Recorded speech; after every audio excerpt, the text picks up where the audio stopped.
Olá! Hoje a gente vai revisitar uma história que, assim, todo mundo acha que conhece de cor, né? A da criação, lá no comecinho de Gênesis. Aquela que a gente aprende desde pequeno. Exato. Mas a gente recebeu um artigo teológico que nos desafia a olhar para ela com outros olhos. A proposta aqui não é só recontar os 7 dias. Não, de forma alguma. É mergulhar no que essa narrativa realmente quer dizer. É quase como olhar a planta baixa do universo antes mesmo de a construção começar. E essa é a melhor analogia possível, porque a fonte já começa quebrando uma ideia muito comum. O termo criação aqui não é sobre Deus, tipo, arrumando uma matéria que já existia. Ah, boa! É sobre trazer tudo à existência a partir do nada absoluto. O famoso ex nihilo. Do nada mesmo. E da própria ordem do cosmos. A nossa conversa vai passar pelo que a fonte diz que havia antes do princípio. Uhum. Pela arquitetura dos 7 dias e, claro, pelas diferentes formas de interpretar tudo isso hoje. Certo, mas essa ideia de antes do princípio já dá um nó na cabeça, porque antes é uma medida de tempo. E se o tempo ainda não existia? Como é que a gente sequer começa a pensar nisso? Exato. A fonte descreve um vazio, mas isso é mais do que só um quarto escuro e silencioso, né? É muito mais. Não é um vazio físico, sabe, dentro do universo.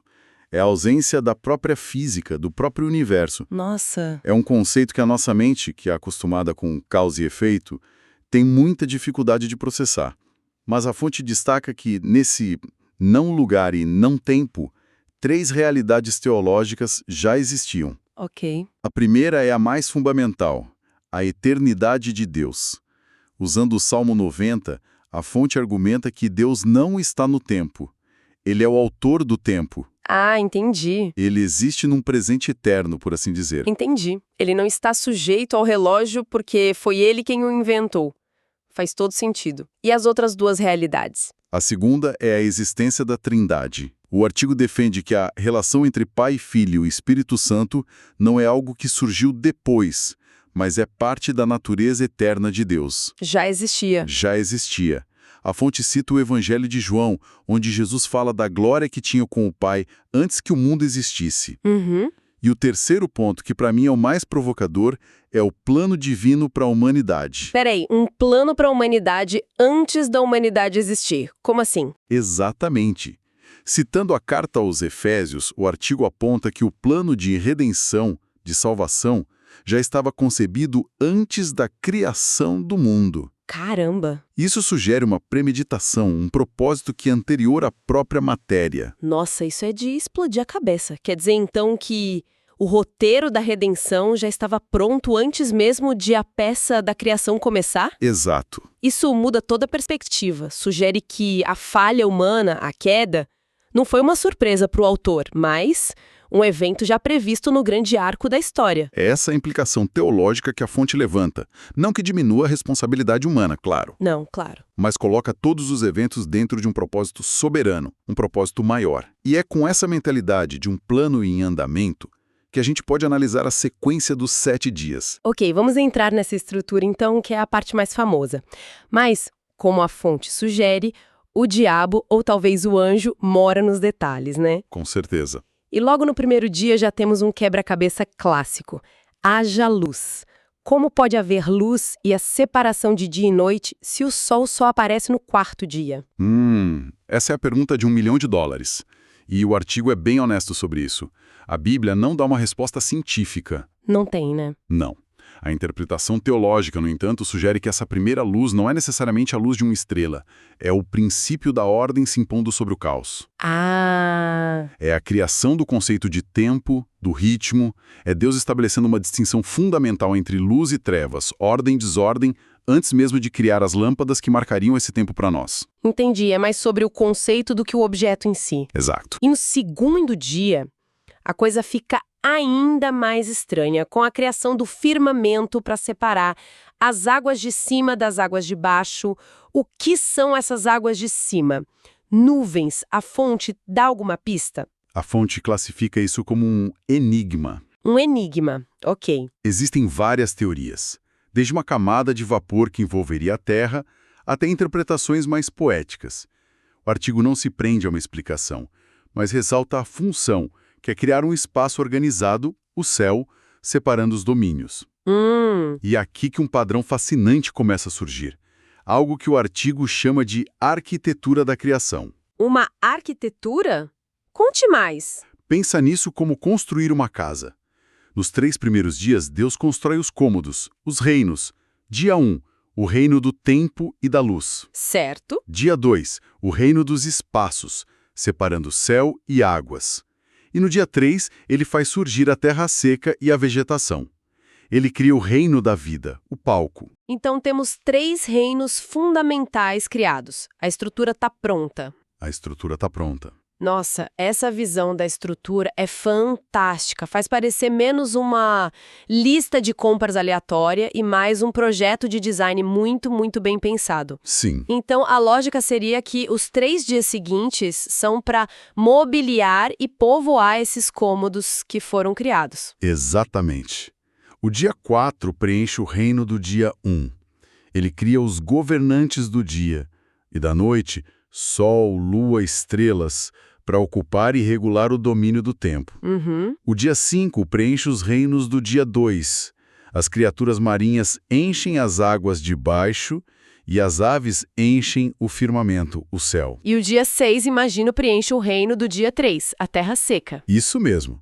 Primeiro com os animais terrestres, cada um segundo a sua espécie, mas aí vem o clímax de toda a obra, que é a criação da humanidade. Ah, sim. E aqui a linguagem do texto muda drasticamente, como a fonte faz questão de ressaltar.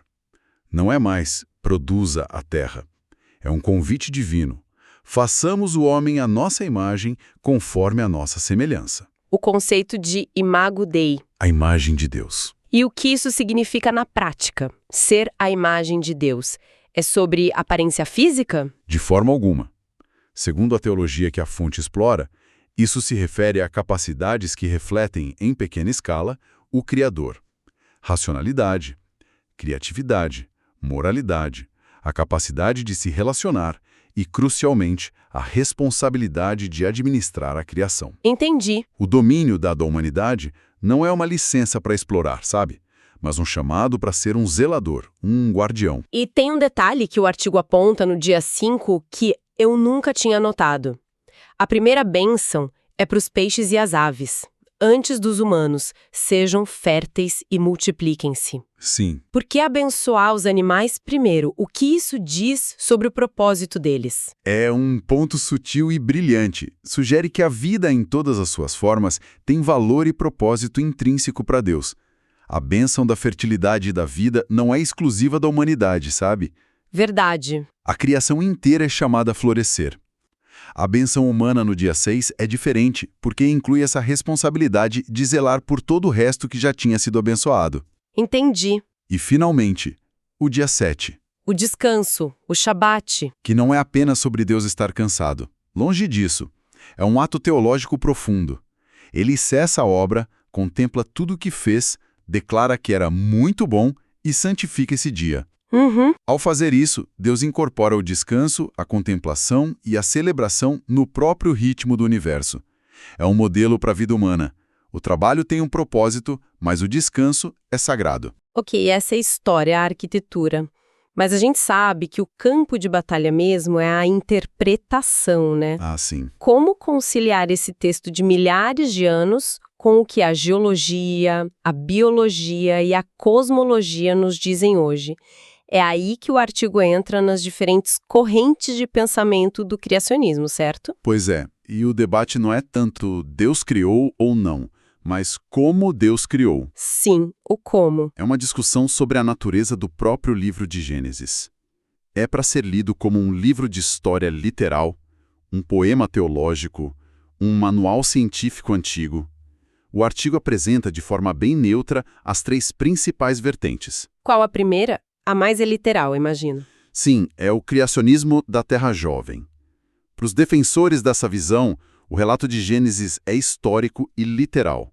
Os dias são períodos de 24 horas. 24 horas mesmo. Exato, e a idade da Terra e do Universo seria de apenas alguns milhares de anos, calculada a partir das genealogias bíblicas. Qualquer dado científico que contradiga isso é visto como falho ou mal interpretado. Certo. E a segunda visão tenta construir uma ponte com a ciência. Exatamente.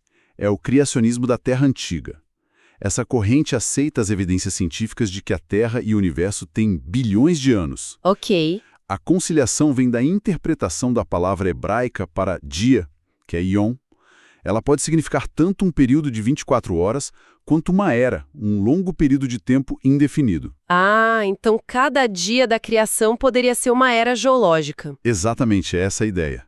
Uma longa era. Faz sentido. Uma interpretação mais flexível do texto. E a terceira vertente vai ainda mais longe nessa conciliação, não é? Sim, é o criacionismo evolucionário, muitas vezes chamado de evolução teísta. Evolução teísta, ceia. Para essa visão, Deus não só criou um universo antigo, como usou os processos que a ciência descreve, como o Big Bang e a evolução, como suas ferramentas criativas.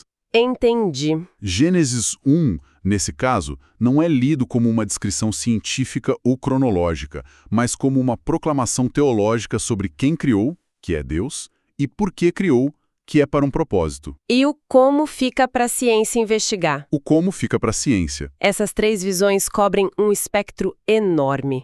Mas independentemente de qual delas a pessoa adote, a pergunta fundamental que a fonte levanta permanece. Por quê?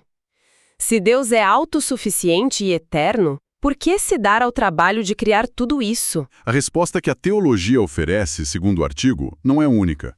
É um mosaico de propósito, sabe? Por um lado, a criação é uma expressão para fora. Um transbordamento da glória, da beleza, do amor de Deus. Como uma grande obra de arte, que reflete a natureza do artista.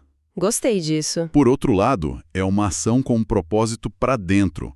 Cumprir um plano eterno e criar um palco para o relacionamento com a humanidade, que seria o ápice dessa criação. E a fonte também diz que o próprio Jesus se refere a essa história da criação, certo? Sim, e para muitos cristãos, isso é um ponto-chave. Em discussões sobre casamento, por exemplo, Jesus cita diretamente Gênesis. Ah, é verdade. Ele diz, desde o princípio da criação, Deus os fez homem e mulher. Ao fazer isso, ele trata o relato não como uma fábula irrelevante, mas como um texto fundamental que estabelece verdades sobre o mundo e a condição humana. Nossa, saímos de uma história que parecia super simples e entramos num labirinto de teologia, de arquitetura cósmica, debate científico e propósito existencial. É muito profundo. Fica claro que Gênesis 1 não está tentando competir com o livro de física moderna, mas está fazendo algo muito maior. Exato. Ele está estabelecendo as regras do jogo do universo do ponto de vista teológico. Quem é Deus? Um ser pessoal, criativo, que põe ordem no caos. Certo. Quem somos nós? Criaturas feitas à sua imagem, com valor, propósito e responsabilidade. E qual a nossa relação com o mundo? Somos chamados para sermos guardiões, não tiranos. Seja qual for a lente que se use para ler o texto, essas são as questões centrais que ele nos força a encarar. E com qual reflexão final essa análise toda nos deixa? A fonte nos deixa com uma tensão fascinante entre o sexto e o sétimo dia. O sexto dia nos dá a responsabilidade de dominar, de agir, de cultivar, de trabalhar. A ação. A ação. O sétimo dia nos impõe a santidade do descansar, de contemplar, de não agir. A pausa. A pausa.